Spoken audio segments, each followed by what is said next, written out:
c'est le moment de passer à la troisième table ronde de la journée.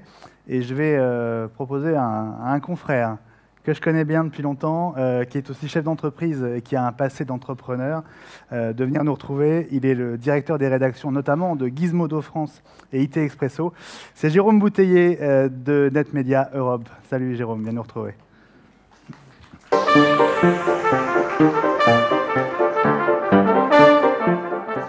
Ça va venir. Oui. Eh bien, écoute, je vais les présenter tout de suite, comme ça tu n'auras plus à le faire, parce que tu vas parler après pendant une vingtaine de minutes. On va vous demander de nous rejoindre sur scène. Franck Da Silva, le plateau est magnifique. Franck Da Silva, directeur commercial France de Facebook. Bonjour Franck. Édouard Andrieux, le directeur des nouveaux écrans au monde. Bonjour. Franck Desvignes, directeur digital d'AXA Group. Antoine Joutot, directeur général adjoint du Bon Coin. Et Frédéric Bellier, directeur général de Radium One. C'est à toi, Jérôme. Il m'en manque un. Voici Frédéric. Bonjour à tous. La question effectivement à laquelle on va essayer de répondre aujourd'hui, c'est est-ce que le mobile sera le premier média en 2020 ? Je pense qu'on a déjà une petite idée de la réponse. Peut-être l'autre question, c'est comment. Donc un premier tour très rapide pour se présenter. On a donc 5 intervenants. Édouard Andrieux, je vous invite à prendre un micro. Donc juste définissez votre périmètre. Donc vous êtes directeur des nouveaux écrans au monde, des nouveaux écrans qui j'imagine sont principalement mobiles. Oui, en fait, nouveaux écrans, c'est pas un nom très forcément si heureux que ça. L'idée, c'est qu'on a voulu créer un pôle qui s'occupe de ce qui est numérique, mais qui n'est pas le web. Le web est extrêmement mûr chez nous depuis longtemps et un centre de travail et de projet qui continue. Et en fait, à la fin 2012, on s'est retrouvé, enfin plutôt en juin 2012, à avoir fait une très grosse refonte du site web, à avoir suivi évidemment la présidentielle et législative, qui sont des très très grands moments pour un titre comme Le Monde, comme vous pouvez vous en douter. Et en même temps, on a eu un petit 6 mois où on a peu avancé sur le mobile. On avait été là très tôt, et juste en fait parce que toutes les équipes étaient focus sur cette refonte du web et ainsi de suite. Et donc on a eu 3-4 mois où on a moins avancé sur mobile, et en ce moment-là, en fait, les pages vues mobiles sont passées devant les pages vues web. On va en parler dans un instant. Voilà. Et donc du coup, il a fallu créer ça, et on a créé ce pôle Très bien. web. On revient dessus dans un instant. Juste à votre gauche, Franck Desvignes, bonjour. Alors vous êtes en charge du numérique chez AXA. Et votre périmètre exactement, c'est également le web et le mobile. Oui, moi je fais de la transformation digitale dans l'entreprise, donc ça va même au-delà, dans tous les métiers de l'assurance, de l'épargne et de la banque, dans le monde, dans 61 pays, donc c'est une belle aventure. Notre approche, de toute façon, pour faire cette transformation, c'est une approche mobile first. Quelque part, le train du digital n'a pas été pris dans les 10 dernières années dans le secteur de l'assurance. C'est donc maintenant qu'on entre dedans, avec une présence dans certains pays, notamment bien au sud, avec la volonté pour nous de faire un leapfrog direct dans ce monde du mobile. Et je vous dirai après, un peu plus tard, ce qu'on fait avec le mobile, mais on ne fait pas que de la publicité, on en fait, mais on fait aussi plein d'autres choses. On y revient dans un instant. Antoine Joutot, à votre gauche également. Alors vous êtes directeur général adjoint du Bon Coin, des petites annonces, mais aussi un gros business maintenant sur le mobile. On peut peut-être prendre un autre micro. Donc votre périmètre également ? Alors bonjour, je suis en charge de toute la partie produit du Bon Coin, donc les définitions des expériences utilisateurs web et mobile, et tout ce qui est monétisation du Bon Coin. Aujourd'hui, on essaie d'être assez indifférent à savoir quel va être le support sur lequel va être consultée la petite annonce. Ce qui nous intéresse, c'est d'être le plus efficace possible, qu'on a une approche qui est un tout petit peu différente, vous le verrez après. Très bien. Frédéric, bonjour. Bonjour. Le micro fonctionne. En charge de Radium One, alors on a vu au cours de ces 15 premières minutes le périmètre de votre activité. En gros, c'est de la data pour fluidifier la publicité ? Oui, c'est du ciblage publicitaire dans le carburant et la data, et pour les marques. Dans ce panel, d'ailleurs, ils ne le savent peut-être pas tous, mais il y a 2 sur les 4 sont déjà des clients. Très bien. Et Franck Da Silva, bonjour. Bonjour. Alors vous êtes en charge du marketing chez Facebook France. Votre périmètre également ? Le périmètre, c'est effectivement la France, en particulier les secteurs comme l'auto, comme la finance et comme Tech Telco. On est vraiment verticalisé chez Facebook pour apporter plus de connaissances à nos partenaires. Et évidemment, le sujet, c'est à la fois le web et surtout le mobile chez nous. Oui. Alors Franck, j'ai profité de que vous ayez le micro. Le sujet de la table ronde, c'est est-ce que le mobile sera le premier média à l'horizon 2020 ? Je pense que pour Facebook, la question ne se pose plus. On peut rappeler vos chiffres aujourd'hui sur le mobile au niveau global ? Oui, alors la question, effectivement, ne se pose plus parce qu'on s'est posé la question un petit peu plus tôt chez nous, en 2012, à peu près à la période où on rentrait en bourse. Il y avait un gros challenge sur Facebook. S'ils vont réussir à monétiser effectivement le mobile, c'était un gros challenge. Donc, comment ça s'est passé ? Je pense qu'il y a eu une vraie prise de conscience au niveau de la direction chez Facebook et on a commencé déjà par réfléchir audience et on a formé vraiment tous les ingénieurs sur le mobile. Donc on est vraiment devenu à ce moment-là une compagnie mobile first. Donc les développements étaient pensés mobile pour générer dans un premier temps une vraie audience mobile. On a tous des souvenirs des applications Facebook en 2010-2011 qui n'étaient pas très fluides, assez lourdes et qui freinaient un petit peu l'usage. Et on s'est dit pour gagner en audience, on va forcément devoir sortir un produit mobile de qualité, très, très puissant et très rapide, ce qui a été le cas. En gros, vous aviez fait un choix du HTML5 et vous avez opté pour du native très rapidement, c'est ça ? On s'est vite rendu compte que le mobile était core business chez nous, donc HTML5 c'est une très bonne solution, mais quand c'est aussi important, on a tout refondu chez nous et les applications ont été revues de A à Z. Donc je vous rappelle quelques chiffres. En 2012, on faisait 0% de notre chiffre d'affaires sur le mobile. Le dernier quarter, on a annoncé 66%. On n'a pas monté de régie mobile, on a juste focusé un peu sur les usages et proposé les bons messages sur le device, on va dire, de prédilection maintenant, qui est le mobile. Alors ça, c'est sur la partie business et sur la partie usage. On est, je crois, aux 3/4 aujourd'hui des utilisateurs. Sur la partie audience, oui, c'est important. Donc on a, en France, je pense que ça nous intéresse plus ici, on a 20 millions de Français qui se connectent à Facebook tous les jours et 15 millions sur mobile. Donc à peu près 3/4, c'est même 3/4, donc c'est assez colossal. On a souvent des usages mixtes, hein. Mais ce qu'on constate, c'est que le mobile apporte quelque chose qu'apporte pas le desktop, c'est que les gens viennent sur Facebook 14 fois par jour. Donc c'est des occasions effectivement de voir de l'information de ses amis, des entreprises et même de la publicité pertinente. On couple à ça effectivement une connaissance des utilisateurs qui est extrêmement pointue. On donne tout ça à nos partenaires avec nos agences et ça permet effectivement de gagner fortement en efficacité. On peut parler du split entre browser et appli ou du split aussi entre smartphone et tablette chez vous ? Alors nous, justement, l'application aujourd'hui, d'ailleurs, il y a beaucoup de questions encore sur notre application, puisque vous avez tous constaté qu'on a segmenté les différents services. On a sorti la partie Messenger, on a lancé il n'y a pas très longtemps une nouvelle application Groups. C'est tellement stratégique pour nous que l'application doit tellement offrir une expérience sans couture qu'on surveille ça de très près, on surveille les audiences. Et aujourd'hui, la décision, c'est vraiment de pouvoir segmenter les différents usages. Aujourd'hui, on pense que l'enjeu sur le mobile et sur les applications, c'est l'audience. On a vu les chiffres tout à l'heure, 80% du trafic sur le mobile vient des applications. Donc ça, c'est un fait. Je pense qu'on y est pour beaucoup. On devient donc naturellement un carrefour d'audience important sur les apps et on pense pouvoir apporter, grâce à nos solutions, un service pertinent et de qualité pour nos partenaires. Et sur le split entre les environnements et les écrans ? Alors, sur les environnements et les écrans, donc l'application effectivement sur mobile, on est quasiment proche de 100% aujourd'hui. Après, ça dépend pour la France. Après, quand on est effectivement sur la tablette, par exemple, là, il y a un split qui est plus net, puisque le browsing peut se faire très bien sur la tablette avec une bonne expérience aussi. Après, si on va sur d'autres pays que la France, donc dans les pays en développement, je crois qu'on l'a dit ce matin, on saute la case ordinateur, on passe directement sur le mobile. L'ambition qu'on a aujourd'hui pour aller connecter 2 milliards de personnes, ça passera forcément par le mobile, soit par les applications, soit par d'autres outils qu'on met à disposition pour accéder à Facebook facilement et simplement. Alors Facebook, en tout cas, une entreprise mobile first aujourd'hui, mobile only, comme vous le dites, dans les pays émergents. Qu'en est-il pour Le Monde, par exemple, Edouard? Vous en êtes où aujourd'hui dans les usages mobiles de vos lecteurs? Quelles sont aussi les proportions entre browser et application?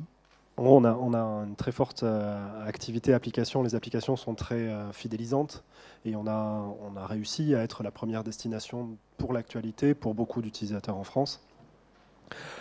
Après, le web génère toujours un très très grand nombre de visites et donc on n'est pas encore à la moitié des usages entre le web et dans les visites entre le web et le mobile. Mais voilà, mais on vous êtes à quelle proportion à peu près? 40%? Ouais, plutôt par là. On est autour de 40% de visites qui sont. Mais le mobile shift, vous l'attendez pour l'année prochaine, pendant 2 ans? On n'a pas fait de forecast particulier. Ce qu'on sait, c'est que cette transformation, elle est là, qu'on a des trends forts. On a fait deux très gros investissements l'année dernière pour reprendre toutes nos applications qui étaient déjà bien, je crois, mais pour essayer d'arriver à un autre niveau et nous permettre surtout de continuer d'avancer, de rajouter toujours de nouvelles fonctionnalités, d'inventer le journalisme de demain. Et ce journalisme de demain, il passe par le téléphone. Et donc, on continue de travailler, on n'a pas forcément de forecast exact, mais clairement, c'est là que ça se passe et que ça va continuer de se passer. Et voilà, et donc on investit fort. Il y a des usages spécifiques aux smartphones, aux tablettes que vous n'aviez pas forcément observés sur le web? Disons ce qui est sûr, c'est que en fait, les usages mobiles sont complexes. C'est-à-dire que pour une application d'actu, on a besoin de répondre à des besoins qui sont assez variés. On va avoir des utilisateurs qui vont vouloir checker l'actu en quelques secondes. On parle de snacking, peut-être. Voilà, qui vont aller snacker l'actu. Et le même utilisateur, quand il va rentrer chez lui, va prendre une demi-heure de métro et là, va au contraire se plonger dans la lecture d'un reportage ou d'une analyse. Et ça va être finalement le seul moment de la journée où il va avoir le temps de rentrer dans un contenu long et un peu. Paradoxalement, il y a les deux tendances contradictoires qui peuvent être. Voilà, il faut qu'on arrive à répondre à ces deux besoins au mieux. Et donc ça, c'est effectivement autour de cette réflexion-là qu'on a reconstruit nos applis l'année dernière. Très bien. Franck, également, même question. Vous alliez nous donner les chiffres de votre audience mobile. Est-ce que vous êtes sur le point de faire le mobile switch? Je sais que vous êtes un groupe global. Vous avez aussi, j'imagine, une forte présence dans les pays émergents. Comment ça évolue? Alors, en fait, nous, il y a quand même deux parties dont on fait clairement la distinction. Il y a une partie où on fait du commerce, donc plutôt, on essaye en tout cas de lancer des nouveaux produits en ligne pour qu'ils soient souscriptibles en ligne. Et sur cette partie, quand on refond, on est dans une phase où l'ensemble des sites internet d'AXA dans le monde sont en train d'être refaits en responsive design. On a à peu près, on constate tout de suite 20% d'audience venant du mobile. On est sur de l'audience additionnelle, c'est-à-dire que c'est 20% de plus qui ne venaient pas avant ou dont l'expérience était une véritable déception. Donc ça, c'est sur la partie, on va dire, acquisition. L'autre partie, c'est une partie beaucoup plus servicielle, c'est-à-dire que le mobile sert aussi chez AXA au travers des apps et petit à petit au travers du responsive, mais c'est de rendre des services et de réinventer la relation client au travers d'une app qui va expliquer tout simplement au client ce sur quoi il est couvert et ce sur quoi il n'est pas couvert. Donc moi, ça fait 2 ans que je travaille dans l'assurance. J'ai déjà moi-même du mal à comprendre dans mon contrat ce qui est pas totalement transparent, ce sur quoi je suis couvert ou pas. Voilà, notre marché là pour l'instant, il est aussi de lancer ces apps en responsive, puisque enfin en app native et en responsive, donc en hybride, pour pouvoir rendre ce service-là, qui est un nouveau service pour le client. Puis on verra après, on a aussi la possibilité d'inventer avec le mobile des nouveaux services, puisque le mobile vous suit partout, il vous suit dans votre voiture, et c'est donc la première fois qu'on peut monter avec vous dans votre voiture, bien sûr sur la bonne volonté du conducteur, c'est de mesurer la façon dont on conduit. Un smartphone, ça a des détecteurs, comme des objets connectés, et donc je peux mesurer la façon dont j'accélère, la façon dont je freine, la façon dont je tourne. Vous vouliez nous montrer une vidéo, je crois d'ailleurs, de cette application. Un peu plus tard. Voilà, pour très bien. La partie média. Chez Le Bon Coin également, est-ce que vous avez fait le mobile switch ou est-ce que vous en êtes proche? On en est très proche aujourd'hui, puisque on a dépassé il y a quelques semaines 40% de notre audience générée par les terminaux mobiles. Qu'il est question que d'ici 6 mois, le switch soit effectué. Donc c'est un sujet pour 2015. Donc ça monte très vite. C'est un vrai sujet pour 2015. La proportion monte aussi vite parce que le web recule peut-être? Le web ne recule pas, parce on est encore, nous, dans une phase d'acquisition d'audience. On a gagné cette année 15% d'audience sur le web. Mais je crois que les chiffres globaux parlent d'un recul de 6% pour le web. Donc la bascule se fait d'autant plus vite. Sur quel indicateur? Il me semble que c'est des sources AT Internet Xiti. D'accord. Parce que là, ouais, donc il faut peut-être vérifier. Non, clairement, l'acquisition, nous, ce qu'on mesure cette année, ce qui est important pour nous, je pense que tous les acteurs, j'espère, en tout cas les annonceurs vont avoir ça en tête, c'est ce qui est important, c'est de mesurer la couverture globale de la population Internet française, quel que soit le device, et que ce soit sur desktop ou sur mobile. Donc Le Bon Coin, aujourd'hui, c'est 20 millions d'utilisateurs sur tous les terminaux confondus, donc c'est 15% de mieux que l'année dernière. Et cette année, on est à peu près les chiffres de Facebook. Alors, en France. En termes de, voilà, peut-être, mais en tout cas, en nombre de pages vues aujourd'hui, Le Bon Coin, c'est 7 milliards de pages vues, tout support confondu. Et nos 2 applications réalisent déjà 1 milliard de pages vues, seules. Qu'on est plutôt un média en retard, clairement, qu'on essaie de rattraper ce retard. Alors pourquoi je dis qu'on est en retard? C'est parce que jusqu'à maintenant, on n'a pas encore d'application tablette sur iPad, par exemple. Bon, ça ne sera plus le cas d'ici le mois de février, mais Donc on ça va arrive corriger très vite. cette erreur. Mhm. Mais on est en pleine révolution interne et nos utilisateurs nous pressent de basculer rapidement sur une utilisation de terminaux mobiles et c'est notre priorité des prochains mois. Sur le split entre navigateur et appli, vous avez les chiffres aussi? C'est à peu près moitié-moitié. D'accord. Voilà. Et nous, on est encore dans une phase de croissance très organique, et y compris l'entreprise qui va recruter 100 personnes par an dans les 3 prochaines années. Donc notre priorité, c'est d'être présent sur ce qui est le plus important, c'est-à-dire iOS, Android, et puis probablement d'avoir un projet responsive lourd pour notre plateforme. Et on couvrira 97% des besoins, et on ira au plus simple, je pense. Frédéric également, aujourd'hui une grosse part du trafic de Radium One passe par le web. Que pèsent le mobile et les tablettes aujourd'hui? Alors nous, on n'édite pas de site. En tout cas, On n'est pas annonceur. que va peser le mobile? Quand est-ce qu'aura lieu le Mobile Switch pour vous? Nous, la plateforme, en fait, la société, pour un rappel, elle a été créée en novembre 2010. On vient de fêter nos 4 ans. On est 330, donc on est le moins connu de tous les acteurs qui est autour de cette table, certainement pour les gens dans la salle. On est 330 aujourd'hui, 28 en France, très techno. On est, on va dire, un acteur de l'ombre. On aide, nos clients sont à la fois les éditeurs, les marques médias, les annonceurs, les agences, qu'elles soient de tout type, et les ayants droit. Je sais pas, par exemple, la Fédération française de foot. Et le mobile, en fait, dès le départ, ça a été construit en disant on est dans une convergence. Les marques, ces clients, ont besoin de convergence. C'est-à-dire qu'on ne va plus traiter le mobile en silo avec des outils en silo. On ne va plus traiter le web avec des outils en silo. On va leur permettre de pouvoir converger leurs points de contact, que ce soit le Bon Coin, qui est, dont j'entends énormément parler, comme à mon avis, ça va être le gros accélérateur de 2015 apparemment dans les agences médias. C'est de permettre à toutes ces marques d'agréger de manière convergente. Donc voilà. Donc l'équipe technique que vous avez vue, Max qui est à San Francisco, il aurait pu nous donner au moins une image, même s'il est 5h du matin, de San Francisco, plutôt qu'un papier peint Radium One. On va dire au niveau humain, c'est 25% des équipes qui sont sur le mobile. Le chiffre d'affaires, aujourd'hui, c'est 20%. D'accord. Donc le programmatique, mobile, RTB, en France, par exemple, pour nous, c'est 20%. Et c'est des leviers qui sont en très forte croissance? Oui. On est passé de pas grand-chose, surtout la France, on le sait tous. On adore le mobile, mais il n'y a qu'un truc que les CMO n'adorent pas, c'est le mobile, les directeurs marketing. Ça commence à changer et ça change très très vite. C'est-à-dire que je pense qu'on attendait en fait une décision. On disait souvent le mobile is broken. C'est pas mobile qui était broken, c'est mobile marketing qui était broken. D'accord. Et d'où l'intérêt de grands exemples. Ouais. Facebook montre clairement l'exemple aujourd'hui, ouvre la voie au marché. Franck, vous me disiez que Zuckerberg aujourd'hui exigeait de voir les publicités sous format mobile avant de les déployer sur la plateforme. C'était un passage obligé pour lui. Oui, enfin ça vient déjà dès 2012. Vu que le développement se fait sur le mobile, il voulait voir l'expérience mobile dans un premier temps parce que, in fine, c'est là où on va voir le plus d'expérience et c'est là où les utilisateurs vont se connecter en majorité sur Facebook. Donc la clé, c'est effectivement l'intégration sur le mobile et pour nos partenaires, quand ils veulent effectivement annoncer chez nous, on a aussi dû réfléchir au format parce que ce qu'on accepte aujourd'hui sur l'ordinateur, on ne l'accepte pas forcément sur le mobile. Le mobile, c'est très personnel, on l'a tous dit. Quand on le donne à son voisin, on est mal à l'aise.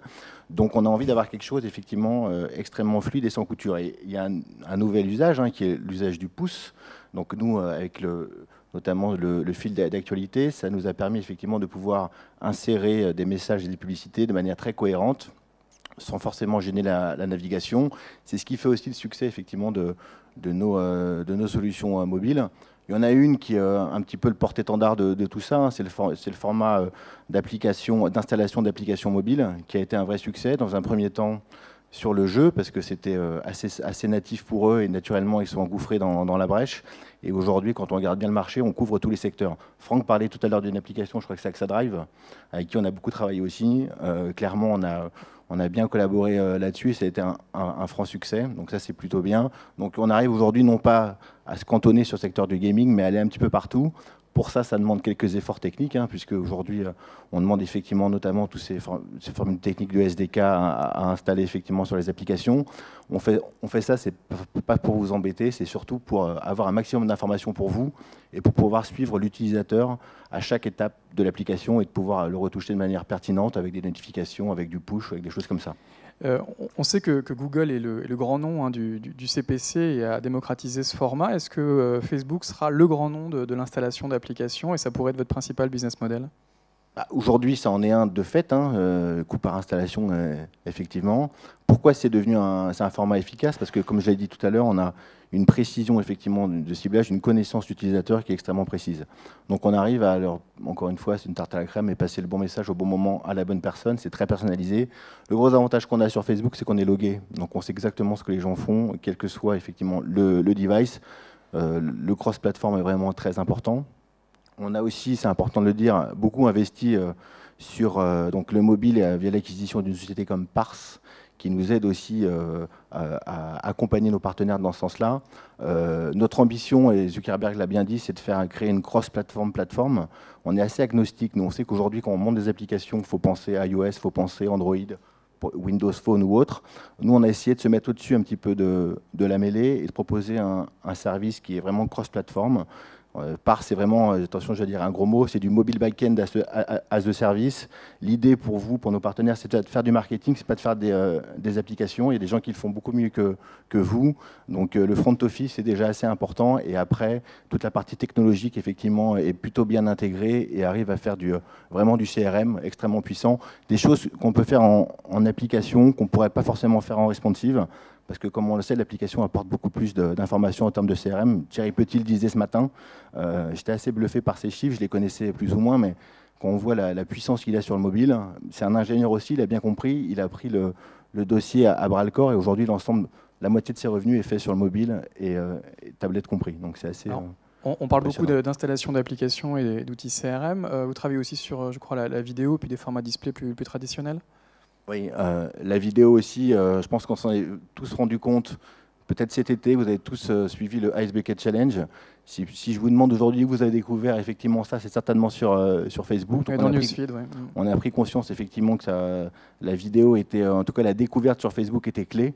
Donc on arrive à avoir une puissance intéressante. On a de fait donc donner plus d'expérience, une expérience plus riche à nos partenaires. Il y a l'autoplay qui est arrivé maintenant et on donne beaucoup plus d'informations en termes de taux de complétion, de vues, etc. Donc tout ça encore pour améliorer, vous donner plus de data pour toujours avoir une expérience plus intéressante pour les utilisateurs in fine. Edouard Aumonde, qu'est-ce que vous vendez concrètement sur les mobiles, les tablettes, les smartphones? On a une grosse expérience display, évidemment, et qui s'articule notamment autour des interstitiels, qui est vraiment le format le plus demandé par le marché. Mais c'est vrai que quand on a repensé notre application, on a essayé de réimaginer de nouveaux formats. Et pour ça, on a eu une démarche très proactive. On est allé voir les agences, on est allé voir des annonceurs. On a travaillé très étroitement entre éditeurs et régie pour essayer de voir comment, à l'occasion d'une refonte ergonomique de l'application, comment imaginer des nouveaux formats qui s'intègrent vraiment le plus naturellement possible dans la navigation. Franck évoquait l'usage du doigt, par exemple. Ça vous voilà, en fait, donc le format typique, ça va être celui qu'on a lancé avec l'agence Joule pour Land Rover, où on avait un genre de bannière, en fait, mais dont le contenu était animé, et l'animation est pilotée par le doigt. On a une petite voiture qui se balade sur un fond. Et l'idée, c'est que plutôt qu'il y ait une animation seule, qui se joue toute seule, et du coup qui perturbe la lecture de l'utilisateur, que ce soit au moment où l'utilisateur utilise l'application, est en cours de navigation, qu'on lui attire l'œil pour la ramener vers ça. Et on a essayé d'en faire un format très standard. On s'est appuyé sur MRED 2. On a quelque chose en fait qui est un appel qui peut être utilisé à la fois pour faire des formats avancés comme celui-là, ou simplement pour diffuser une bannière très simplement, parce qu'en fait, on sait très bien qu'on ne va pas arriver avec un nouveau format et l'imposer. On a un point important dans le display mobile en France, mais pour autant, on va pas imposer quoi que ce soit au marché.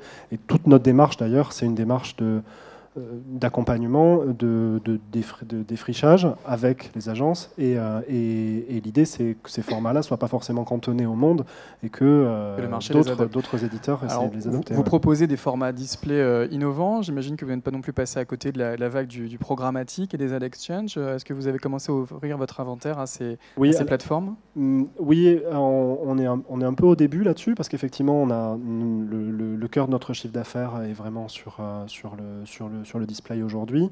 On a voulu renforcer nos positions, montrer notre dynamisme en marché et montrer notre écoute. Maintenant, on a des positions qu'on vend très bien. On a même un peu de mal à arriver à répondre à la demande. Mais du coup, après, on a quand même un marché qui est cyclique. On va avoir des mois plus creux où on va essayer de compléter ça avec du programmatique. Mais on est vraiment plutôt au début. Je pense que ça va être un travail sur 2015 d'accompagner ça. On a le Audience Square qui va probablement aller vers le mobile dans l'année 2015. Ce sera un sujet pour l'année prochaine. Voilà. Antoine, alors Franck, excusez-moi, je saute votre tour, mais on va revenir dans un instant. Antoine, sur Le Bon Coin, vous m'avez surpris. Je crois que vous êtes finalement assez en retard sur la monétisation du mobile. Pourquoi prendre votre temps comme ça? Parce qu'on n'a pas besoin d'argent. Vous voulez les chercher? Non, c'est pas ça, évidemment. Antoine me disait que quelques dizaines de milliers d'euros, c'était de l'argent de poche pour eux et qu'ils ne se précipitaient pas. Exactement. Non, en fait, la priorité du Bon Coin, c'était déjà d'essayer de rattraper son retard en expérience utilisateur. Et donc, c'est le cas, puisque rapidement, nos applications en termes de fonctionnalité vont se mettre au niveau du web. Donc ça, on va dire, c'est fait. Aujourd'hui, l'usage des applications, c'est un usage plus d'acheteurs que de vendeurs. Il était important pour nous d'être efficace et pertinent sur ce support, donc je pense que ça sera le cas dans les prochains mois. Et donc, ensuite, donc en tout cas aujourd'hui sur vos inventaires mobiles, il n'y a quasiment pas de pub, c'est ça? Il y en a un peu, quelques formats display, mais on est vraiment au démarrage et on va appeler ça du test, clairement. Enfin, en tout cas, c'est ce qu'on a demandé aux équipes de la régie, de tester quelques formats, mais les formats qui arriveront en 2015 sont des formats plus intelligents, plus intégrés, mieux ciblés, et où on pourra aussi mieux se servir. Parce que la question aujourd'hui de nos annonceurs, c'est de dire finalement, peu importe d'où vient le lead, ce qui est important, c'est qu'il soit qualifié. Le site Le Bon Coin, c'est un site d'acheteur. Il n'y a rien d'autre à faire sur Le Bon Coin que d'acheter et de vendre. Donc nous, nos réflexions se tournent vers comment utiliser notre data de ces acheteurs pour pouvoir l'exploiter et diffuser de la publicité pertinente auprès de nos utilisateurs, ne pas les déranger avec une publicité de vélo alors qu'ils sont en train d'acheter un appareil photo, et puis essayer d'utiliser cette puissance hors du commun. On sait qu'aujourd'hui, nos applications, si on ouvre l'inventaire, on va secouer le marché du mobile, évidemment. Mais on aime bien démarrer fort. On m'a dit que vous aviez récemment secoué Voyager SNCF, je crois, en leur envoyant 1 million de clics en quelques jours. C'est plutôt un opérateur de téléphonie qui nous a appelé en nous disant mais qu'est-ce qui se passe? Oui, on a envoyé sur un habillage sur le web 1 million de clics en une journée. C'était pas la SNCF, donc c'était pas SNCF. Bonne, mais les chiffres étaient les bons.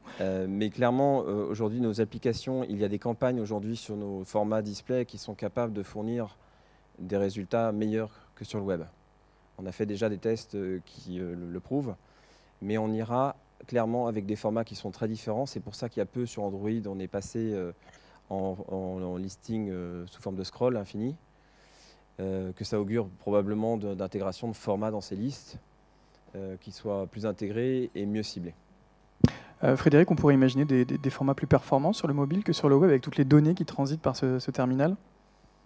Alors, en mobile RTB, c'est uniquement Rich Media.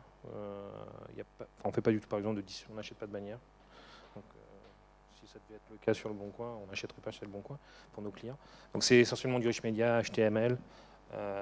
Ce qui est intéressant, c'est que la plupart des clients achètent deux choses. Généralement, quand ils achètent du mobile, ils achètent le web ensemble parce qu'ils font le pont, la convergence. Mais surtout, c'est ce qu'on appelle les formats Rich Media Responsive Rich Media, qui permettent justement de pouvoir passer d'un environnement app à un environnement web mobile et ensuite, ou d'autres apps, sortir du monde de l'app, et de continuer de suivre l'utilisateur du web mobile vers le web ensuite, quand on a la possibilité de faire le pont data entre les trois. Et on voyait tout à l'heure un slide avec une campagne, je crois, pour Emirates, où le mobile permet aussi d'enrichir le web. Ça marche dans les deux sens. Mais de toute façon, c'est ça le Holy Grail 2015-2016, c'est que les premiers annonceurs et les premières agences qui vont vouloir vraiment bridger, enfin, faire le pont entre le mobile et le web, d'un point de vue marketing, que ce soit un éditeur ou c'est ça, la convergence. C'est ce qu'il faut faire. Enfin, le reste, ça reste encore du bac à sable. Enfin, on en reste dans le monde du bac à sable sur le mobile. Franck, donc vous êtes un peu l'un des seuls annonceurs de cette table ronde. Quelle est votre stratégie aujourd'hui pour faire connaître vos applications ? Alors, pas que pour faire connaître les applications, mais c'est vrai qu'aujourd'hui, sur l'ensemble des médias investis, on investit environ 5% sur le mobile dans le monde. Hein. Donc on est déjà, on a dépassé le stade de l'expérimentation.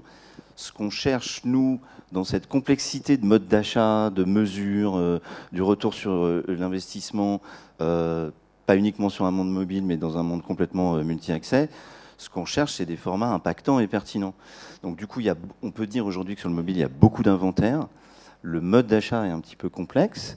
Ça se simplifie, les outils se fluidifient, donc je ne peux pas vous dire combien on a envie d'investir en plus, mais on est résolument décidé à investir sur le mobile. Voilà, donc petit à petit, on va voir nos chiffres monter.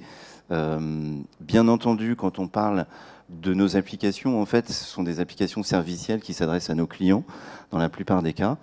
Donc, dans la plupart des cas, on va chercher à toucher une audience de clients qu'on ne touche pas ou qu'on n'arrive pas à capter. Donc, c'est capturer du client là où il se trouve. Donc, c'est du programmatique pour être pertinent et des formats éventuellement comme Facebook, avec qui on travaille beaucoup, pour effectivement s'adresser à nos clients.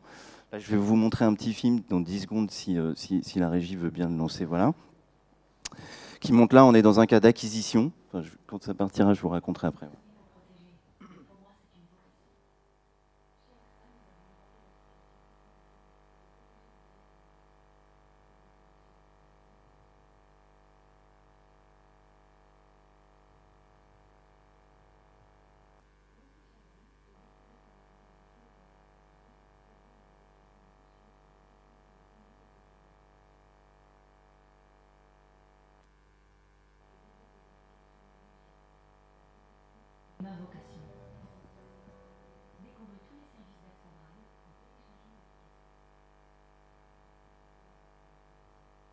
Et Laura existe vraiment, on me dit. Laura existe vraiment, elle travaille dans les équipes digitales en Italie. Vous nous aviez présenté cette vidéo l'année dernière. Quels sont les chiffres? Alors l'année dernière, on avait lancé cette application dans 3 pays, en Espagne, en Belgique et en Suisse. Ça avait déjà très bien fonctionné entre le spot TV et le fait que les gens Shazam et puis download.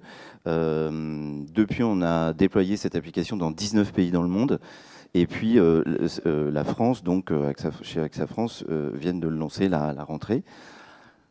Pour la petite histoire, on a fait tomber les serveurs de Shazam, donc je ne sais pas s'ils seront contents que je le dise, mais ça a tellement bien fonctionné, le renvoi TV, mobile, par le biais d'un format impactant. Il ne faut pas oublier que le format impactant, il est également sur Shazam, c'est-à-dire que pendant le temps du spot TV, en fait, vous avez 100% de part de voix sur Shazam, donc il y a des millions de gens qui téléchargent, qui taguent de la musique et qui voient un beau format AXA et qui ont téléchargé. Le spot TV vers le Shazam, c'est à peu près l'équivalent d'une très bonne bannière Internet en rich media, donc c'est un bon taux d'engagement, de clics et de téléchargement. Voilà, c'est déjà une très très bonne indication. Quels ont été les formats les plus efficaces? Est-ce que le mobile est le média le plus efficace pour générer des téléchargements d'une application mobile? Résolument oui, de fait de l'expérience. Maintenant, quand on arrive à booster l'usage du mobile par un spot TV, tout rentre en résonance et du coup on multiplie et ses taux de clics et son nombre de downloads. Et si on arrive à bien faire du programmatique et du ciblage, on a aussi un taux d'utilisation et d'engagement qui est très important. Vous le testez justement, le programmatique? Oui, bien sûr, bien sûr. Avec de bons résultats? Oui, surtout sur la partie engagement, c'est-à-dire que le programmatique, c'est un achat média un petit peu complexe, mais qui dépasse le stade juste du download, mais de l'engagement. C'est-à-dire que si on le fait bien, on le fait avec un point de mesure qui est clairement l'engagement, c'est-à-dire l'usage, l'utilisation de l'appli après, et pas uniquement le download. Le mobile aussi a une particularité, c'est son caractère géolocalisable. Est-ce que vous utilisez ce type de levier pour je sais pas, générer des prospects en point de vente dans les boutiques avec ça? Non, on est encore un peu loin du Web to Store. On essaye, on fait ce qu'on appelle de la génération de leads finalement. Donc comme pour l'instant on n'a pas encore beaucoup d'offres sur le mobile qui génèrent des leads pour ensuite les envoyer dans nos réseaux de distribution, c'est pas évident. Mais quelque part, en mesurant l'accélération, le freinage et la façon dont nos clients ou nos utilisateurs de cette appli tournent, on pourrait aller encore beaucoup plus loin. Alors continuons la discussion sur les attentes des annonceurs. Franck, vous nous disiez que chez Facebook, vos premiers annonceurs, c'était finalement les développeurs d'applications et plus particulièrement les développeurs de jeux vidéo. J'imagine qu'aujourd'hui, le périmètre s'est un petit peu élargi à des annonceurs plus traditionnels, peut-être des M-commerçants. Effectivement, le gaming, historiquement, hein, c'est un secteur qui fonctionne bien. On connaît tous effectivement les Candy Crush et autres qui trouvent bien leur place. Voilà, Angry Birds et j'en oublie. Ils trouvent bien leur place chez nous. Aujourd'hui, le e-commerce est un secteur qui marche bien chez nous. On a beaucoup investi aussi dans tout ce qui est mesure, tracking. On a racheté une société comme Atlas à Microsoft il n'y a pas très longtemps, qu'on a revu vraiment de A à Z. L'idée, c'est d'apporter encore une fois plus de connaissances auprès de nos clients. Qu'est-ce que nous apporte Atlas? Aujourd'hui, quand on est chez Facebook, on est logué, donc on arrive à avoir une analyse qui est beaucoup plus fine. C'est vraiment le panel d'Atlas, c'est Facebook. C'est deux sociétés qui travaillent ensemble et qui sont pour autant indépendantes. On peut travailler avec Atlas sans travailler... C'est presque plus qu'un panel, là. Vous avez un tiers de l'humanité sur vos serveurs. C'est un panel dopé aux hormones, on va dire, puisque c'est effectivement énorme. Ce qui est intéressant, pour donner un usage qu'on voit de plus en plus dans le e-commerce, on parlait de Web to Store. Ce qu'on peut faire grâce à Atlas, notamment aujourd'hui, vous allez en magasin, vous achetez un produit, on demande votre email. Il y a quand même quelques chances que votre email corresponde à votre identifiant sur Facebook. Et grâce à Atlas, on peut reconstituer votre parcours sur le digital, voir tous les touchpoints. Et je vous garantis que ça peut être très intéressant quand on veut faire des scénarios effectivement d'acquisition ou autre. Ça apporte beaucoup de valeur. Donc moi, je crois beaucoup effectivement au Web to Store. Nos partenaires y croient beaucoup. Évidemment, on a un rôle à jouer important. Il faut qu'on apporte pas mal de connaissances ou autres, mais les deux effectivement doivent se parler et je pense qu'il y a un vrai intérêt à travailler sur la mesure et être très pertinent dans ce sens-là. Sur un M-commerce plus traditionnel, vous avez aussi de beaux cas clients? On a des beaux cas clients sur le M-commerce. On a des gens comme Millésima, des pure players qui travaillent avec nous et qui utilisent vraiment très bien notre capacité de ciblage. À la fois les ciblages natifs, mais peuvent aussi utiliser du third party. On travaille aussi aujourd'hui avec Axiom pour enrichir encore nos critères de ciblage. Donc après, ça demande un peu de pratique, ça demande d'utiliser les bons outils, mais effectivement, ça apporte des résultats très pertinents. Encore une fois, sur Facebook, on a une démarche qui est vraiment dans la découverte. Donc le fil d'actualité est vraiment un territoire assez génial pour pouvoir découvrir des nouvelles choses. Le ciblage est très utile, il ne faut pas qu'on se trompe, il faut qu'on donne le bon message à la bonne personne. Et comme j'ai dit tout à l'heure, hein, c'est 14 fois par jour sur le mobile, donc c'est 14 occasions d'aller au minimum, d'aller présenter de l'information pertinente à un utilisateur. Donc le e-commerce en profite et c'est plutôt bien pour nous. Oui. Édouard, vous n'êtes peut-être pas forcément les plus en pointe sur ces sujets de génération de trafic en point de vente sur le monde, mais est-ce que c'est un sujet qu'on vous pose de temps en temps? Disons qu'on essaie d'être, on construit quand même beaucoup de points de mesure. On est en partenariat avec pas mal d'entreprises qui nous aident à monter des solutions technologiques pour segmenter notre audience. On a effectivement des discussions avec Radio Moine. Parce que le paradoxe, c'est qu'aujourd'hui, ça peut être une audience assez anonyme, en fait. Alors que historiquement, dans le monde de la presse, vous connaissiez vos lecteurs, qui étaient souvent des abonnés, papier. Et là, il faut peut-être les redécouvrir sur les médias digitaux. On connaît nos abonnés, on a de plus en plus d'abonnés numériques aussi. C'est un très très grand levier. C'est pas forcément le sujet qui intéressera tout le monde ici aujourd'hui, mais c'est effectivement une très grosse partie de la stratégie du monde. Mais sur nos utilisateurs, on essaie de rassembler un maximum d'informations. On a un outil qui s'appelle les Accus qui a été déployé sur le web, qui est en cours de déploiement sur le mobile et qui va nous permettre de segmenter beaucoup plus finement notre audience. Et voilà, et on est complètement convaincus que c'est pas non plus en étant embastillé, encore une fois, dans notre propre application qu'on va se débrouiller seul. Et donc on travaille avec Facebook, on travaille avec beaucoup d'acteurs du marché pour bénéficier au maximum des connaissances qu'on peut avoir sur notre audience et donner des messages les plus précis. Après, notre couverture de publicité, elle couvre un spectre très large. Elle va aussi, évidemment, j'ai envie de dire, sur du branding. Dans le branding, on a des informations, aussi. Effectivement, voilà, on avance très fort sur le native advertising. On a une offre mobile qui est très pointue et qui est riche, où on peut proposer à une marque de créer son propre corner dans notre application, d'avoir sa rubrique pour raconter sa façon de voir la connectivité de demain. On a des partenariats qui sont en cours sur le web avec IBM notamment, et c'est le genre de partenariat qu'on va aller construire aussi sur mobile, et donc les outils sont maintenant en place et donc permettent vraiment de faire du vrai native advertising, j'ai envie de dire, c'est dans le sens où en fait c'est pas simplement une intégration. L'intégration graphique dans les flux, elle est déjà là, et j'en parlais tout à l'heure. Là, c'est vraiment la possibilité de rentrer dans un article qui est écrit par la marque ou en collaboration avec la marque.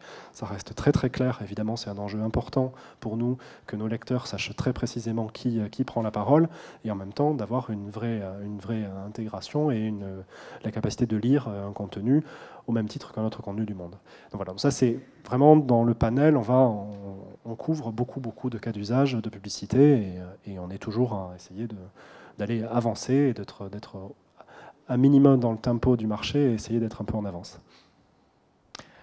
Franck, vous testez ce type de format, le native advertising, pour une marque comme la vôtre ? Nous, on cherche de l'inventaire de qualité, impactant et pertinent. C'est la définition de lemonde.fr, évidemment. Alors, franchement, dans l'ensemble de tout l'inventaire existant, c'est pas évident de prendre la parole et de prendre la parole de façon pertinente. Donc, c'est ce qu'on cherche, avec nos agences médias, et on cherche à analyser l'impact. Donc, D'accord. Antoine, également, si on reparle un instant des attentes des annonceurs. Alors vous avez vos propres vendeurs sur la plateforme qui j'imagine, sont votre première priorité. Vous écoutez aussi ce que vous disent les agences et le marché. Vous anticipez quoi comme grosses attentes ? Je pense que tout le monde est obsédé par le retour sur investissement des campagnes. Je pense que ce qu'ils attendent, c'est que toutes les campagnes qu'on est capable de réaliser sur le web soient duplicables sur des terminaux mobiles. Juste pour revenir sur la remarque de la question de Web to Store que tu ne m'as pas posée, mais que tu allais me poser. En fait, aujourd'hui, en effet, on n'adresse pas des formats display classiques pour faire du Web to Store ou du Mobile to Store, mais aujourd'hui, Le Bon Coin a déjà un peu plus de 200 000 professionnels qui l'utilisent à travers la petite annonce qui est finalement pas tellement différente d'une publicité. Et aujourd'hui, le volume de lead Web to Store quotidien du Bon Coin sur ces 200 000 professionnels, c'est 500 000 par jour. 500 000 actions Web to Store par jour sur Le Bon Coin, dont 40% sur le mobile. Donc on le fait déjà, mais on ne le fait pas sous des formats de publicité classique. Il est question en effet qu'on complète cette offre par des formats de publicité classique, mais avec des besoins certainement différents entre des annonceurs nationaux qui vont être à la recherche de puissance et d'affinité, et des annonceurs locaux qui vont être à la recherche d'affinité et de géolocalisation, ce que nous sommes naturellement, vu la magnifique carte de France que nous avons en page d'accueil. Alors sur le mobile, d'ailleurs, on clique sur sa région pour s'en rapprocher. Comment on fait sur le mobile ? Vous utilisez directement les capacités du smartphone pour géolocaliser le mobinote ? Pour le moment, non. Mais il est question qu'on le fasse d'ici quelques mois. On ne le faisait pas jusqu'à maintenant parce que 20% des achats sur Le Bon Coin sont réalisés non pas dans sa région, mais à distance. Donc la question, c'était en effet la géolocalisation, empêcher et nous obliger un clic utilisateur supplémentaire pour revenir sur une carte de France, pour rechoisir la région et destinataire. Mais on va gérer ce problème et on va justement laisser la possibilité à l'utilisateur soit d'enregistrer la géolocalisation, soit de ne pas le faire. Mais naturellement, c'était intéressant de lancer la géolocalisation à partir du moment où sur Le Bon Coin, vous pouviez faire une recherche géographique, c'est-à-dire dans un rayon géographique autour de vous, ce qui n'est pas possible pour le moment sur Le Bon Coin, mais qui sera dans quelques mois possible. Alors il est 15h02, je vais vous demander à tous les 5 peut-être de préparer un mot de conclusion parce que je crois qu'Axel Lemaire aura quelques minutes de retard. Voilà, elle est sur le point d'arriver, donc je vous propose d'en profiter encore quelques minutes et puis dès qu'elle sera là, on lui passera la parole. Et puis on va essayer de répondre finalement à la question de la table ronde. Frédéric, par exemple, la question c'est est-ce que le mobile sera le premier média dans 5 ans, hein, 2020, c'est demain. Qu'est-ce qu'on peut répondre à cette question ? Quand j'ai vu ce thème-là, je me suis dit, il faut se flinguer. Hein. Parce que si on attend 2020, je me suis dit, si la MMA attend d'expliquer aux membres et aux visiteurs d'une conférence sur le mobile qu'il faut attendre 2020, c'est pas gagné comme affaire. Donc, non, je pense... La réponse est que c'est aujourd'hui. Oui, je pense. Le point, c'est est-ce que en fait notre problème principal dans notre industrie, c'est que l'innovation, nos geeks vont plus vite que la capacité des marketeurs à suivre le train et à résister au changement et à ce qui fait que cette année, on a pu voir des annonceurs qui se sont dit bon, le digital, je sais, c'est génial, mais là, je vais faire la télé. Parce que c'est la crise, parce que ceci, parce que j'ai la pression, parce que je deviens un instrument financier, tout directeur de marketing devient un instrument financier, et donc ils sont un peu... Donc le problème, c'est que notre innovation va plus vite que les usages et les capacités d'intégration des équipes, etc., et des gens en général, que ce soit dans les agences, que ce soit même nous, dans toutes les équipes, dans les organisations. D'où la fait que souvent, on met des gens comme Franck chargés de la transformation digitale, mais il devrait y en avoir partout des gens de la transformation digitale. Donc moi, concrètement, 2015, on va s'arrêter là. Pour 2015, je pense que le sujet du marketing, de mon point de vue, en tant que prestataire pour mes clients, c'est d'essayer de se dire, bon, ok, le marketing mobile jusqu'à présent, ça a été un peu les mêmes erreurs que sur le web de 95 à 2001. C'est-à-dire, on produit des apps, on met des outils n'importe comment, en silo, etc. Bon, essayer décloisonner ça. Penser convergence, point de contact, j'ai une application mobile, peut-être qu'elle ne sert à rien, je la coupe, je fais comme chez Kellogg's, voilà, j'arrête d'avoir des sites web parce que je sais que mon audience est sur Facebook ou elle est ailleurs, sur Le Monde ou sur Marmiton. Enfin, bon, bref. Donc déjà, repenser le mobile, non pas comme en écoutant le prestataire qui vient vous vendre des kilomètres de devis pour faire tout un tas de choses, mais de se dire, ok, c'est un usage, c'est un écran, c'est de la data. Et donc, je pense que 2015, on verra une tendance sur le marketing qui sera... jusqu'à présent, on a eu soit le monde du download des... Excuse-moi, je vais te prendre un peu de temps parce que j'en ai pas eu. Soit... je te connais depuis longtemps. Vous avez 15 minutes. Je sais que tu aimes bien les gros, mais je parle des gros, non pas comme moi physiquement, mais les gros acteurs. Donc, cette fois-ci, je vais prendre la parole. Eric, on vous laisse la responsabilité de vos propos. Bien sûr, on fera ça en off. Mais jusqu'à présent, le marketing mobile, ça s'est cantonné à deux choses. Un, faire du download qui ne sert à rien. C'est un peu comme les fans, les likes, les followers. C'est-à-dire que je fais du download 87%. Et d'ailleurs, Mark Zuckerberg s'en est aperçu et ils ont complètement switché. Et là, je pense qu'ils vont mettre un énorme taquet à Google en 2015. Mais c'est faire du download qui ne servait à rien. Donc tout un tas de modèles dont tu as fait partie d'ailleurs, puisque de modèles où on va vendre du download qui ensuite crée des utilisateurs qui n'utilisent jamais l'app. Donc ça a été les budgets ont été absorbé là-dessus. Ça, c'est en train de prendre fin. À part pour les gamers, parce que c'est un enjeu. Et de l'autre côté, parce que je vais aller aussi loin, mais il n'y a plus personne, il n'y a pas Antoine. De l'autre côté, on a eu le marketing mobile premium sécurisant. C'est le directeur marketing qui dit, bon, mon CEO, il faut qu'il me voie sur Le Monde ou sur Le Figaro. Et je trouve ça très bien. Que les deux sont bons. C'est sûr qu'entre les deux, en fait, il y a le data-driven mobile, convergent, programmatique. Donc si on devait résumer... Où là, il y a des opportunités énormes sur lesquelles il faut savoir travailler les choses. Vous êtes data first et data only, presque. Non, parce que c'est le contexte, c'est le contexte. Le programmatique, c'est pas l'empire du low cost. Je dis pas que c'est la solution, hein, je dis que c'est une des tendances que je vois sur ça.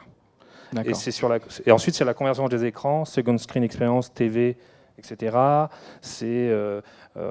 C'est que du rich media sur le mobile. Enfin, vu que vous êtes un format qui vient casser une expérience, il faut être engageant. Si vous êtes là à marteler la bannière où il y a l'horoscope, oubliez quoi. Et on retrouve toutes vos solutions sur radiomoine.com. Non, je sens rien moi là, je suis venu parler. Très bien. On a des ingénieurs, il y avait Adrien, il y a Max, enfin, en gros il y a tout un tas de gens pour travailler. Je parle de travailler, on s'assoit, on fait un point. Merci. Antoine, un mot de conclusion également. Est-ce que le mobile sera le premier média en 2020 ou avant pour Le Bon Coin ? Je pense que pour nous, la messe est dite. En fait, je pense que la question, c'est pas de savoir si le mobile va surpasser le web. Il faut s'y faire. Hein. C'est fait. C'est acté. C'est Après, fait. l'usage précède le business. Le business reste encore très modeste sur le mobile. Alors, le business display est modeste. Le business classified est bon, voire très bon. Non, la question du Bon Coin, c'est plutôt une adaptation technologique, plutôt, de sa plateforme, et puis sa capacité à répondre à ses utilisateurs, qui est notre obsession. Nous, on s'en fiche de savoir comment ils utilisent le Bon Coin. La seule obsession du site et des équipes, c'est de savoir si les gens qui déposent des annonces sur le Bon Coin vont vendre leurs biens. Le reste, c'est pas tellement important et c'est finalement pas leur histoire. C'est à nous de faire le travail pour gagner de l'argent grâce à ça. Donc oui, il y aura des formats display intelligents. Oui, il y aura des formats mobiles percutants. Il y aura de la géolocalisation. Oui, on va mettre nos inventaires sur le marché, nos milliards de pages vues, et puis on va essayer d'aller prendre un petit bout. Très bien. Franck, également un petit mot de conclusion. Est-ce que le mobile sera votre premier écran à un horizon proche? En tout cas, on est résolument décidé, et j'invite tous les annonceurs à le faire, à travailler dès aujourd'hui, à repenser son écosystème d'applications, de sites, de produits. Nous, on est en train de dire dans le monde à chaque concepteur de produits qu'il faut que leur produit soit compréhensible depuis un mobile. Donc le principe de Think Mobile First, on le fait au moment de la conception même du produit. Donc, vous voyez, on est en train de repenser tout Donc, comme Mark Zuckerberg, vous vérifiez que ça fonctionne d'abord sur un smartphone. Mais c'est ce qu'on est en train de déployer dans le monde. Donc, effectivement, c'est comme ça qu'on essaye de non pas uniquement de suivre le shift qui était en train de se faire, mais de l'anticiper. Donc, résolument, oui, dépasser le stade de l'expérimentation. Je pense que les annonceurs ont une responsabilité évidente là-dedans, et pas d'être simplement suiveur de l'offre média existante et puis petit à petit s'y adapter. Voilà, il faut repenser complètement sa stratégie avec une approche mobile first, et évidemment le média viendra avec. Edouard, également un petit mot de conclusion. Alors, le mobile switch n'est pas encore, ne s'observe pas encore dans les usages, et pour le business, c'est même un peu plus lointain peut-être pour vous? En fait, s'il s'observe quand même, et dans le business, enfin, aujourd'hui, on a déjà 20% de notre chiffre d'affaires digital qui est sur le mobile. Donc c'est quand même quelque chose de significatif, fort, mais c'est pas majoritaire pour autant. Est-ce que ça pourrait devenir majoritaire à l'horizon 2020? Je pense que ça viendra, forcément. Mais après, c'est peut-être pas aussi le bon axe de réflexion. C'est-à-dire qu'en gros, ces technologies sont encore assez récentes pour qu'on les pense comme telles, mais j'étais assez d'accord avec la présentation qui a été faite par Radium One sur le côté, finalement, ce qui se passe sur mobile, ce qui se passe sur le web, c'est pas forcément les silos qu'il faut regarder, mais l'ensemble de l'expérience utilisateur. L'année 2015, ça va être peut-être l'année des montres aussi. Nous, on vient de lancer une application sur Android Wear. C'est encore un autre point de contact avec l'utilisateur. L'idée, c'est qu'en fait, on est tous connectés en permanence. Le mobile est évidemment le point de contact, le navire amiral de tout ça, parce qu'on l'a en permanence avec nous. On le check en permanence, 14 fois sur Facebook. Nous, on n'a pas tout à fait encore ce chiffre-là, mais on a quand même de très, très nombreux points. Nos utilisateurs sont très fidèles à notre application. Et donc, c'est effectivement le centre névralgique, a priori, est parti pour être le mobile. Mais ça ne veut pas dire que le web ne restera pas important, et ça ne veut pas dire qu'il n'y a pas d'autres points d'accès qui vont arriver. Et ce qu'il faut travailler aujourd'hui, c'est effectivement la connexion permanente et l'écosystème de vie, et penser nos services en fonction de l'usage et de la vie de nos utilisateurs. Et c'est comment nos utilisateurs vivent, et c'est trouver les meilleurs moments et les meilleures façons d'interagir. Et effectivement, je trouve que la façon dont c'est présenté par AXA ou par Le Bon Coin sur comment, en fait, c'est le service qui est au cœur. Pour Le Bon Coin, c'est permettre à ses utilisateurs de vendre ce qu'ils ont à produire. Pour AXA, de protéger ses assurés. Voilà, le mobile est un moyen. C'est un écosystème, c'est un business, mais en fait, c'est l'articulation de tout ça qui va faire ce qui est devant nous. Très bien. Franck, un mot de conclusion et je crois qu'on va... Je dirais que la conclusion pour nous et pour tout le monde encore plus à l'ère du mobile, c'est l'innovation. Clairement, nous, c'est ce qu'on cherche à faire au quotidien, à la fois sur Facebook, à travers des nouveaux formats qu'on essaie de présenter à nos partenaires, mais aussi en dehors de Facebook, Instagram. On va bientôt innover. Dès l'année prochaine, on va certainement avoir des formats publicitaires à présenter à nos partenaires. WhatsApp peut-être dans un... Comment vous allez dans un monétiser autre temps. WhatsApp justement? Parce que je crois qu'il n'y avait pas de publicité jusqu'à présent. En fait, je pense qu'il y a 3 étapes dans la création d'une application. Il y a la création, avoir la big idea et trouver l'idée qui va séduire. 2, c'est l'audience, avoir une audience solide. Et 3, c'est la monétisation. Je pense que sur Instagram, on a 200 millions de personnes par mois dans le monde, ça commence à être important. Donc on va le monétiser. Sur WhatsApp, on prend le temps qu'il faut pour comprendre quelles sont effectivement les attentes des utilisateurs, des marques, et qu'est-ce qu'on peut proposer comme format qui est encore une fois sans couture et qui permet d'avoir une interaction fluide avec le groupe Facebook. Merci en tout cas à tous les 5. Et puis je retiens qu'il faut vraiment écouter les utilisateurs pour assurer le succès de son média. Merci à vous. Merci beaucoup.